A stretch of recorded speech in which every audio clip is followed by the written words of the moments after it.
ಒಂದು ನಿಮಿಷ ಯೋಚನೆ ಮಾಡೋಣ. ನಮ್ಮ ಜೊತೆಯಲ್ಲೇ ಬೆಳೆದ ನಮ್ಮದೇ ಬೀದಿಗಳಲ್ಲಿ ಆಡುಕೊಂಡಿದ್ದ ಒಬ್ಬ ಸಾಮಾನ್ಯ ಹುಡುಗ. ನಮ್ಗೆ ಬಹಳ ಚೆನ್ನಾಗಿ ಗೊತ್ತಿರುವ ಹುಡುಗ. ಹೌದು, ಆ ಹುಡುಗ ಇದ್ದಕ್ಕಿದ್ದಂತೆ ಜಗತ್ತನ್ನೇ ಬದಲಾಯಿಸೋ ಮಹಾನ್ ನಾಯಕನಾಗಿ ನಮ್ಮ ಕಣ್ಣು ಮುಂದೆ ಬಂದು ನಿಂತ್ರೆ ನಾವು ಅವನನ್ನ ಹೇಗ್ ನೋಡ್ತೀವಿ? ಖಂಡಿತ ನಾವು ಆಶ್ಚರ್ಯ ಪಡ್ತೀವಿ, ಆದ್ರೆ ಎಲ್ಲೋ ಒಂದು ಕಡೆ ಸಂಶಯ ಕೂಡ ಶುರುವಾಗತ್ತೆ. ಅದೇ ಅಲ್ವಾ, ಇವನು ನಮ್ಮ ಪಕ್ಕದ ಮನೆ ಹುಡುಗ ಅಲ್ವಾ ಅಂತಲೇ ನಮಗೆ ಮೊದಲು ಅನ್ಸೋದು. ಆತ ಎಷ್ಟೇ ದೊಡ್ಡ ಸಾಧನೆ ಮಾಡಿರಲಿ, ಆ ಹಳೆಯ ಪರಿಚಿತತೆಯ ಕನ್ನಡಕದಿಂದಲೇ ಆತನನ್ನ ಅಳೆಯುವ ಒಂದು ವಿಚಿತ್ರ ಗುಣ ನಮ್ಮೆಲ್ಲರಲ್ಲೂ ಇದೆ. ಆ ಪರಿಚಿತತೆಯೇ ನಮ್ಮ ಕಣ್ಣಿಗೆ ಪೊರೆ ಕಟ್ಟಿಬಿಡುತ್ತೆ. ನಿಖರವಾಗಿ. ದ ಡೀಪ್ ಡೈವ್ಗೆ ಸ್ವಾಗತ. ಇಂದು ನಾವು ಕೈಗೆತ್ತುಕೊಂಡಿರುವ ಈ ಆಳವಾದ ವಿಶ್ಲೇಷಣೆ ನಮ್ಮ ದೈನಂದಿನ ಬದುಕಿಗೆ, ನಮ್ಮ ಮನೋವಿಜ್ಞಾನಕ್ಕೆ ಬಹಳ ಹತ್ತಿರವಾದದ್ದು. ಹೌದು, ಇಂದಿನ ನಮ್ಮ ಚರ್ಚೆಯ ಮೂಲಗಳು ನಿಜಕ್ಕೂ ಕುತೂಹಲಕಾರಿಯಾಗಿವೆ. ಲೇಖನಗಳು ಮತ್ತು ಇದರ ಕುರಿತಾದ ಕುರುಬಕಿಯ ಚಿಂತನೆಗಳು, ಅಂದ್ರೆ ಪ್ಯಾಸ್ಟೋರಲ್ ರಿಫ್ಲೆಕ್ಷನ್ಸ್, ಇವೆಲ್ಲವನ್ನು ಒಟ್ಟುಗೂಡಿಸಿ ನಾವಿಂದು ಚರ್ಚೆ ಮಾಡಲಿದ್ದೇವೆ.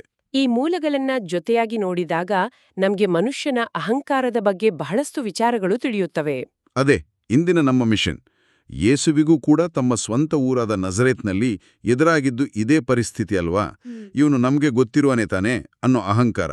ಸರಿ, ಈ ಕಥೆಯ ಹಿನ್ನೆಲೆ ಏನು ಅಂತ ಸ್ವಲ್ಪ ವಿವರಿಸ್ತೀರಾ? ಖಂಡಿತ.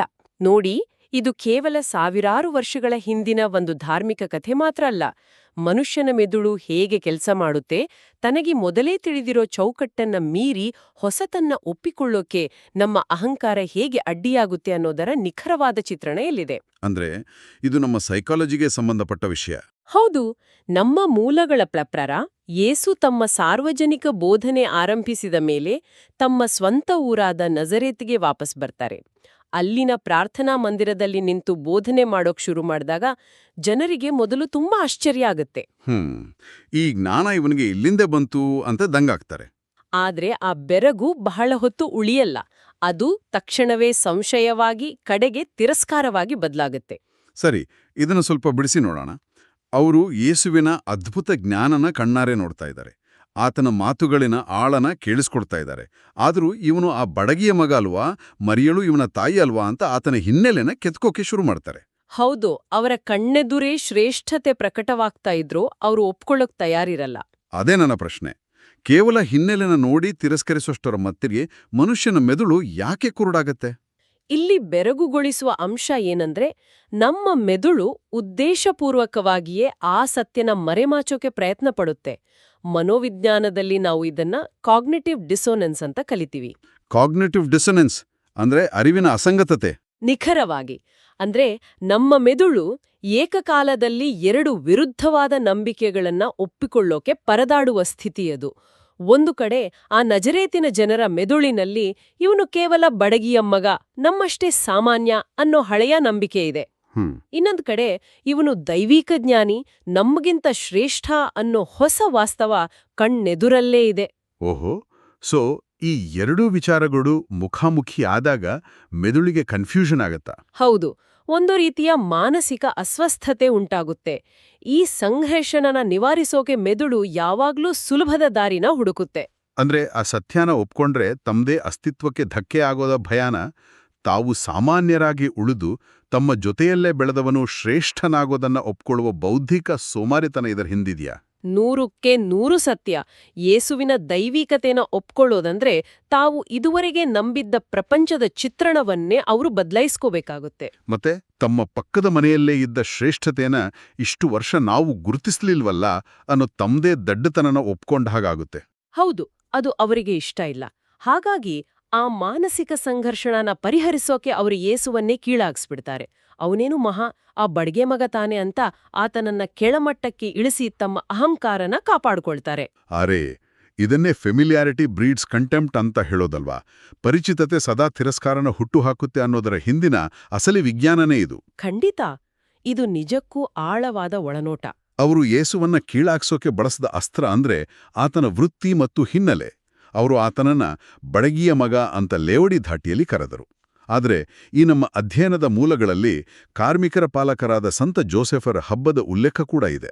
ಹೌದು, ಅದು ಬಹಳ ಮುಖ್ಯವಾದ ವಿಷಯ. ಆ ಕಾಲದಲ್ಲಿ ಬಡಗಿ ಅನ್ನುವ ಪದದ ನೈಜ ಅರ್ಥ ಏನಿತ್ತು? ನಾವು ಇವತ್ತಂದುಕೊಳ್ಳೋ ಹಾಗೆ ಯಾವುದೋ ಒಂದು ಸುಂದರವಾದ ಅಂಗಡಿಯಲ್ಲಿ ಕೂತು ಮರದ ಕುರ್ಚಿಗಳನ್ನ ಮಾಡೋ ಆರಾಮದಾಯಕ ಕೆಲಸ ಅದಾಗಿರ್ಲಿಲ್ಲ ಅಲ್ವಾ? ಖಂಡಿತ ಇಲ್ಲ.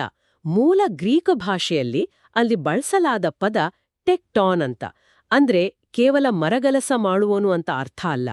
ಕಲ್ಲು ಕುಟಿಗ, ಕಟ್ಟಡ ಕಟ್ಟುವವನು, ಮರ ಕಡಿಯುವವನು, ಹೀಗೆ ಅತ್ಯಂತ ಕಠಿಣವಾದ ದೈಹಿಕ ಶ್ರಮ ಬೇಡುವ ವೃತ್ತಿಯಾಗಿತ್ತು. ಬಿಸಿಲಿನಲ್ಲಿ ಬೆವರಿಳಿಸಿ ಕೈ ತುಂಬ ಗಾಯಗಳನ್ನ ಮಾಡ್ಕೊಂಡು ದಿನಗೂಲಿಯಾಗಿ ದುಡಿಯುವ ಶ್ರಮಿಕ ವರ್ಗ ಅದು. ಹೌದು. ಸಂತ ಜೋಸೆಫರು ಇಂಥದ್ದೇ ಒಬ್ಬ ಕಠಿಣ ಶ್ರಮಿಕರಾಗಿದ್ರು. ಈ ನಮ್ಮ ಮೂಲಗಳು ಹೇಳುವ ಹಾಗೆ ಧಮ್ಮಸಭೆ ಅವರನ್ನ ಕಾರ್ಮಿಕರ ಪಾಲಕರು ಅಂತ ಕರೆಯೋಕೆ ಇದೇ ಕಾರಣ. ಜೋಸೆಫರು ಕೇವಲ ದೇವದೂತರ ಕನಸುಗಳನ್ನ ಕಂಡೋರ್ ಮಾತ್ರ ಅಲ್ಲ, ಆ ಕನಸುಗಳನ್ನ ನನಸಾಗಿಸೋಕೆ ಪ್ರತಿದಿನ ಕಲ್ಲು ಮತ್ತು ಮರಗಳ ಜೊತೆ ಗುದ್ದಾಡಿ ತಮ್ಮ ಕುಟುಂಬನ ಸಾಕಿದವರು. ಕೆಲಸವು ಮನುಷ್ಯನಿಗೆ ಪರಿಶುದ್ಧತೆ ಮತ್ತು ಘನತೆನ ತಂದುಕೊಡುತ್ತೆ ಅನ್ನೋದನ್ನ ಅವರು ತಮ್ಮ ಬೆವರಿನ ಮೂಲಕ ಸಾಬೀತುಪಡಿಸಿದ್ರು. ಇಲ್ಲಿಯ ವಿಷಯ ನಿಜಕ್ಕೂ ಕುತೂಹಲಕಾರಿಯಾಗೋದು ನೋಡಿ. ನಾವ್ ಯಾವಾಗ್ಲೂ ದೈವಿಕತೆ ಅಂದ್ರೆ ಏನೋ ಒಂದು ಕಲ್ಪನಾತೀತವಾದದ್ದು ಅಂತ ಭಾವಿಸ್ತೀವಿ. ಹೌದು, ಅದು ಮೋಡಗಳ ಮೇಲಿರುತ್ತೆ, ಅದಕ್ಕೊಂದು ಮಿನುಗುವ ಕಿರೀಟ ಇರುತ್ತೆ ಅಂತ ಅನ್ಕೊಳ್ತೀವಿ. ಖಂಡಿತ, ಮಲ್ಲಿಗೆ ಹೂವಿನ ಪರಿಮಳ ಇರುತ್ತೆ ಅಂತ ಅನ್ಕೊಳ್ತೀವಿ.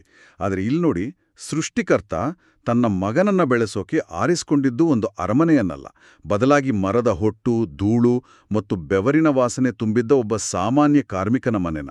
ನಿಜಕ್ಕೂ ಇದು ನಮ್ಮ ಸಾಂಪ್ರದಾಯಿಕ ಧಾರ್ಮಿಕ ಚೌಕಟ್ಟುಗಳನ್ನೇ ಒಡೆದು ಹಾಕುತ್ತೆ.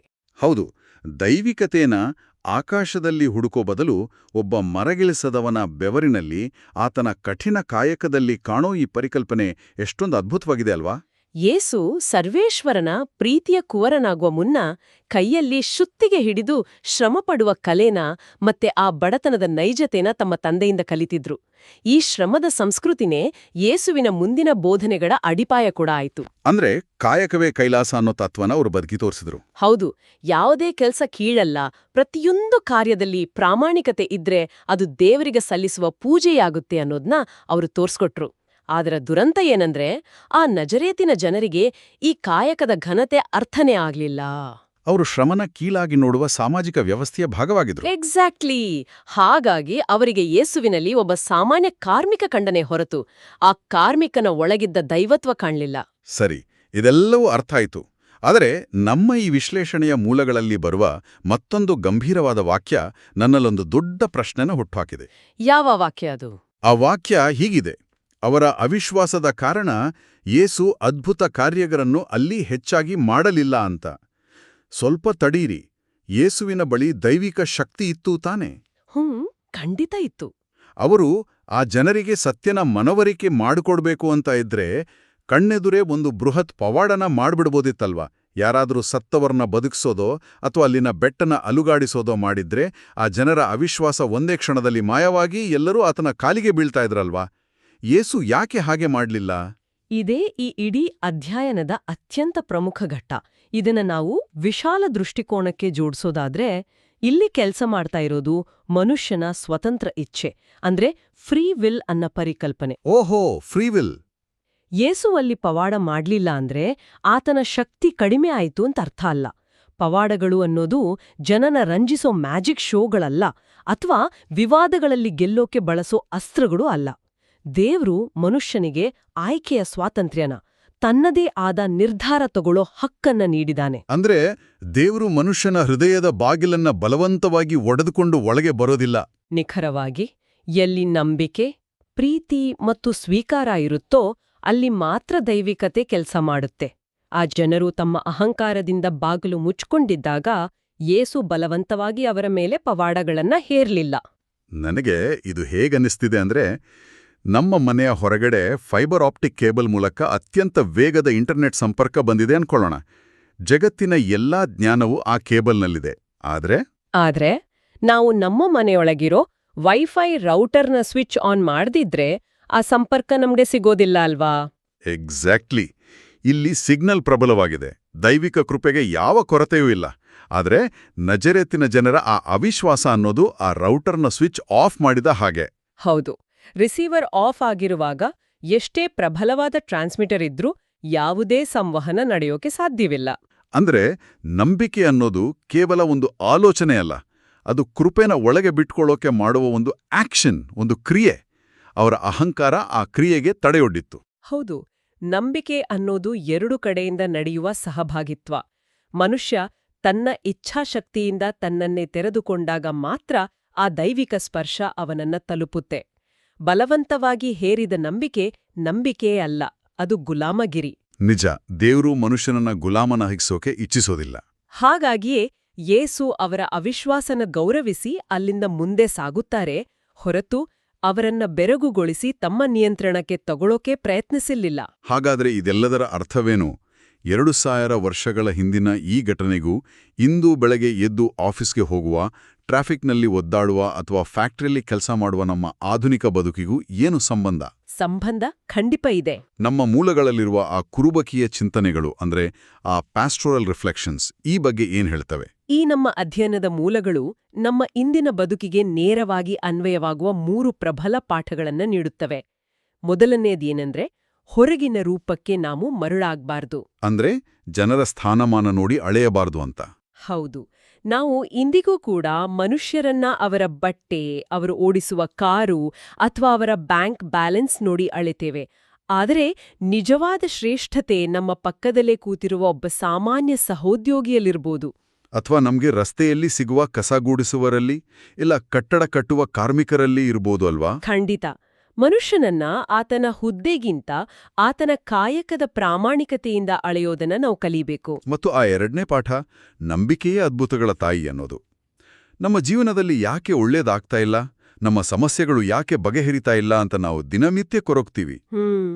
ಆದರೆ ನಮ್ಮೊಳಗೆ ಇರೋ ನೆಗೆಟಿವ್ ಆಲೋಚನೆಗಳು, ಸಂಶಯಗಳು ಮತ್ತು ನನ್ಗೇನು ಒಳ್ಳೇದಾಗೋದಿಲ್ಲ ಅನ್ನೋ ಆ ದೃಢವಾದ ಅವಿಶ್ವಾಸವೇ ಆ ಹೊಸ ಅವಕಾಶಗಳನ್ನ ಬ್ಲಾಕ್ ಮಾಡ್ತಾ ಇರ್ಬೋದಲ್ವಾ? ಆ ವೈಫೈ ರೌಟರ್ ಆಫ್ ಮಾಡ್ದ ಹಾಗೆ. ಖಂಡಿತ. ನಮ್ಮ ನಂಬಿಕೆಯೇ ನಮ್ಮ ವಾಸ್ತವನ ಸೃಷ್ಟಿಸುತ್ತೆ. ಮತ್ತು 3ನೇ ಪಾಠ ಏನಂದ್ರೆ, ತಿರಸ್ಕಾರನ ಎದುರಿಸುವ ಧೈರ್ಯ. ಇದು ಬಹಳ ಮುಖ್ಯ. ನಾವು ಸಮಾಜದಲ್ಲಿ ಏನಾದ್ರೂ ಹೊಸತನ್ನ, ಒಳ್ಳೆಯದನ್ನ ಮಾಡೋಕೆ ಹೊರಟಾಗ ನಮ್ಮದೇ ಜನ್ನು ನಮ್ಮನ್ನ ತಿರಸ್ಕರಿಸಬಹುದು. ಇವನ್ ಯಾವಾಗ ಇಷ್ಟೆಲ್ಲ ಕಲ್ತ, ಮೊನ್ನೆ ತಾನೇ ನನ್ನ ಹತ್ರ ಸಾಲ ಕೇಳಿದ್ನಲ್ಲ ಅಂತ ನಮ್ಮನ್ನ ಕೀಳಾಗಿ ಕಾಣಬಹುದು. ಸ್ವತಃ ಯೇಸುವೇ ಇಂತಹ ತಿರಸ್ಕಾರನ ಎದುರಿಸಿದ್ರು ಅಂದಮೇಲೆ ನಾವು ಎದೆಗುಂದುವ ಅವಶ್ಯಕತೆ ಇಲ್ವಲ್ವಾ? ನಮ್ಮ ಗುರಿ ಸ್ಪಷ್ಟವಾಗಿದ್ರೆ ಟೀಕೆಗಳನ್ನ ಮೀರಿ ಮುನ್ನಡಿಬೇಕು. ಹೌದು. ಈ ಚರ್ಚೆಯಲ್ಲಿ ಇನ್ನೊಂದು ಬಹುಮುಖ್ಯವಾದ ಅಂಶನ ನಾವು ಕಡೆಗಣಿಸುವಂತಿಲ್ಲ. ಮೂಲಗಳಲ್ಲಿ ಕಾರ್ಮಿಕರ ಹಬ್ಬದ ಬಗ್ಗೆ ಮಾತನಾಡುವಾಗ ಕೇವಲ ಕಾಯಕದ ಘನತೆಯನ್ನಷ್ಟೇ ಹೇಳಿಲ್ಲ. ಮತ್ತೇನ್ ಹೇಳಿದ್ದಾರೆ? ಸಮಾಜದಲ್ಲಿ ಕಾರ್ಮಿಕರನ್ನ ನಡೆಸಿಕೊಳ್ಳುವ ರೀತಿಯ ಬಗ್ಗೆಯೂ ಒಂದು ಕನ್ನಡಿ ಹಿಡಿಯಲಾಗಿದೆ. ಇನ್ನು ನಾವು ಗಿಗ್ ಎಕಾನಮಿ ಅಂತ ಕರೆಯುವ ವ್ಯವಸ್ಥೆಯಲ್ಲಿ ಫುಡ್ ಡೆಲಿವರಿ ಮಾಡುವ ಯುವಕರಿರಬಹುದು, ಅಥವಾ ಲೇಖನಗಳಲ್ಲಿ ಉಲ್ಲೇಖಿಸಿರುವಂತೆ ಬಾಲಕಾರ್ಮಿಕ ಪದ್ಧತಿಯಲ್ಲಿ ಸಿಲುಕಿರುವ ಮಕ್ಕಳಿರ್ಬೋದು. ಅಂದ್ರೆ ನಾವು ಇಂದಿಗೂ ಶ್ರಮಿಕರನ್ನ ಅಗ್ಗವಾಗಿ ಬಳಸಿಕೊಳ್ಳುವ ಮನಸ್ಥಿತಿಯಲ್ಲೇ ಇದ್ದೇವೆ ಅಂತ. ಹೌದು. ಆ ನಜರೇತಿನ ಜನರು ಯೇಸುವಿನ ಶ್ರಮಿಕ ಹಿನ್ನೆಲೆನ ನೋಡಿ ತಿರಸ್ಕರಿಸಿದ್ದಕ್ಕೂ ಇಂದು ನಾವು ದೈಹಿಕ ಶ್ರಮ ಪಡುವವರನ್ನ ಕೀಳಾಗಿ ಕಾಣೋದಕ್ಕೂ ಯಾವುದೇ ವ್ಯತ್ಯಾಸ ಇಲ್ವಲ್ವಾ? 100% ಸತ್ಯ. ಇದು ವ್ಯವಸ್ಥೆಯ ವೈಫಲ್ಯ ಮಾತ್ರ ಅಲ್ಲ, ನಮ್ಮೆಲ್ಲರ ಮನಸ್ಥಿತಿಯ ವೈಫಲ್ಯ ಕೂಡ. ನಾವು ಕಾಯಕವೇ ಕೈಲಾಸ ಅಂತ ಬೋರ್ಡ್ ಹಾಕ್ಕೊಳ್ತೀವಿ, ಆದ್ರೆ ಕಸ ವಿಲೇವಾರಿ ಮಾಡೋರನ್ನ, ದಿನಗೂಲಿ ನೌಕರರನ್ನ ಗೌರವದಿಂದ ಕಾಣೋಕೆ ಪರದಾಡ್ತೀವಿ. ಮನುಷ್ಯನ ದೈಹಿಕ ಶ್ರಮದಲ್ಲಿರುವ ಘನತೆನ ಗುರುತಿಸದೆ ಹೋದ್ರೆ ನಾವು ಎಂದಿಗೂ ದೈವಿಕತೆನ ಅರ್ಥ ಮಾಡ್ಕೊಳ್ಳೋಕೆ ಸಾಧ್ಯನೇ ಇಲ್ಲ. ನಿಜ.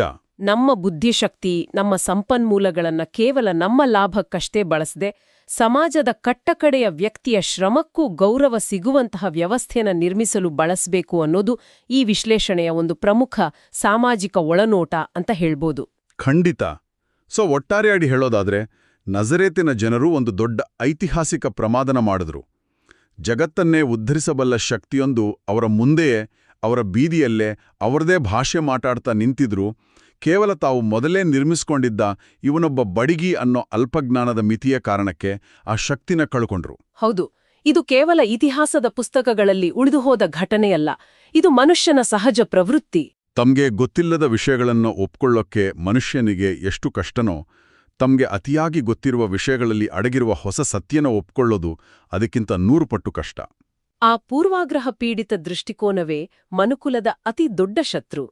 ಇತಿಹಾಸದ ಈ ಪುಟಗಳನ್ನ ನಾವು ಕೇವಲ ಕಥೆಗಳಾಗಿ ಓದೋದನ್ನ ಬಿಟ್ಟು ಮಾನವನ ಸ್ವಭಾವನ ತಿದ್ದುಕೊಳ್ಳುವ ಕೈಪಿಡಿಯಾಗಿ ಬಳಸ್ಕೊಳ್ಬೇಕಿದೆ. ಖಂಡಿತ. ಈ ಸಂಭಾಷಣೆನ ಮುಕ್ತಾಯಗೊಳಿಸುವ ಮುನ್ನ ನಮ್ಮ ಕೇಳುಗರನ್ನ ಆಳವಾದ ಯೋಚನೆಗೆ ದೂಡುವಂಥ ಒಂದು ಅಂತಿಮ ಚಿಂತನೆನ ಇಲ್ಲಿ ಪ್ರಸ್ತಾಪಿಸೋಕೆ ಇಷ್ಟಪಡ್ತೀನಿ. ನಾವು ಇಷ್ಟು ಹೊತ್ತು ನಜರೇತಿನ ಜನರು ಯೇಸುವನ್ನ ತಮಗೆ ಮೊದಲೇ ತಿಳಿದಿದ್ದ ಹಳೆಯ ದೃಷ್ಟಿಕೋನದಿಂದ ನೋಡಿ ನೈಜ ಸತ್ಯನ ಹೇಗೆ ಕಳ್ಕೊಂಡ್ರು ಅಂತ ಸುದೀರ್ಘವಾಗಿ ಚರ್ಚೆ ಮಾಡಿದೆವು. ಆದರೆ ಸ್ವಲ್ಪ ನಿಂತು ನಮ್ಮ ಕಡೆಗೆ ಕನ್ನಡಿ ತಿರುಗಿಸಿ ಯೋಚನೆ ಮಾಡೋಣ. ಇಂದಿನ ಈ ನಮ್ಮ ಆಧುನಿಕ ಜಗತ್ತಿನಲ್ಲಿ ನಾವು ಪ್ರತಿದಿನ ಬದುಕ್ತಿರುವ ಈ ಸ್ಪರ್ಧಾತ್ಮಕ ಸಮಾಜದಲ್ಲಿ ನಾವೇ ಸೃಷ್ಟಿಸಿಕೊಂಡಿರುವ ಕೆಲವು ಕಟ್ಟುನಿಟ್ಟಿನಾದ ಸಾಂಪ್ರದಾಯಿಕ ನಂಬಿಕೆಗಳಿಲ್ವೇ? ಹೌದು, ಖಂಡಿತ ಇವೆ. ಇದೇ ಸರಿ, ಇದೇ ತಪ್ಪು ಅನ್ನೋ ನಮ್ಮದೇ ಆದ ಗಟ್ಟಿ ತೀರ್ಮಾನಗಳು, ರಾಜಕೀಯ ಅಥವಾ ಸಾಮಾಜಿಕ ಸಿದ್ಧಾಂತಗಳು ನಮ್ಮ ಮನಸ್ಸಿನಲ್ಲಿ ಆಳವಾಗಿ ಬೇರೂರಿವೆ. ಈ ನಂಬಿಕೆಗಳು, ಈ ನಮ್ಮದೇ ಆದ ಆ ಪರಿಚಿತತೆಯ ಚೌಕಟ್ಟುಗಳು ನಮ್ಮ ಕಣ್ಣಿಗೆ ಕಟ್ಟಿದ ಪಟ್ಟಿಯಂತಾಗಿ ನಮ್ಮ ಸುತ್ತಮುತ್ತ ನಡೀತಾ ಇರೋ ಹೊಸ ಸತ್ಯಗಳನ್ನ, ಬದಲಾಗುತ್ತಿರುವ ಕಾಲದ ಹೊಸ ಒಳನೋಕಗಳನ್ನ ಗುರ್ತಿಸೋಕೆ ನಮಗೆ ಅಡ್ಡಿಯಾಗ್ತಾ ಇರ್ಬೋದೇ? ಇದು ನಿಜಕ್ಕೂ ಆಳವಾದ ಪ್ರಶ್ನೆ. ನಾವೂ ಕೂಡ ನಮಗೆ ಅರಿವಿಲ್ಲದಂತೆಯೇ ನಮ್ಮದೇ ಆದ ನಜರೇತ್ ಅನ್ನ ಕಟ್ಕೊಂಡು ನಮಗಿಂತ ಭಿನ್ನವಾಗಿ ಯೋಚಿಸುವರನ್ನ, ಹೊಸ ಆಲೋಚನೆಗಳನ್ನ ಹೊರಗೆ ನಿಲ್ಲಿಸಿದ್ದೇವಾ?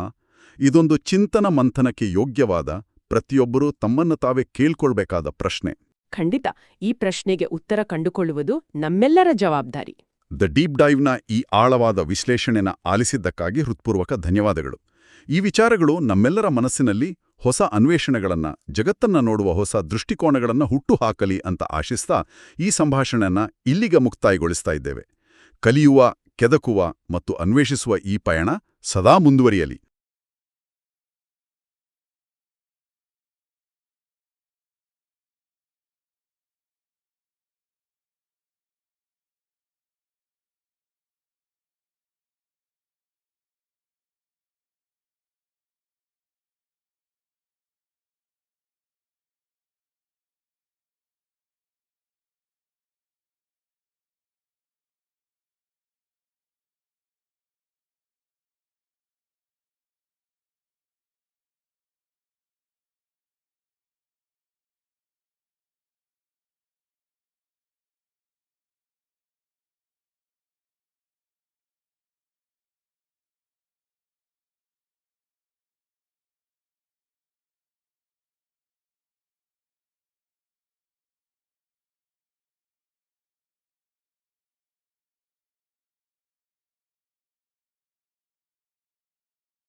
ಪ್ರಿಯರೇ, ಈ ಚಾನೆಲ್ ಅನ್ನು ಸಬ್ಸ್ಕ್ರೈಬ್ ಮಾಡಿ ಪ್ರತಿದಿನ ದೇವರ ವಾಕ್ಯವನ್ನು ಆಲಿಸುತ್ತಾ ಅದನ್ನು ಇತರರೊಂದಿಗೆ ಹಂಚಿಕೊಳ್ಳಲು ನಮಗೆ ನೆರವಾಗಿರಿ. ಧನ್ಯವಾದಗಳು.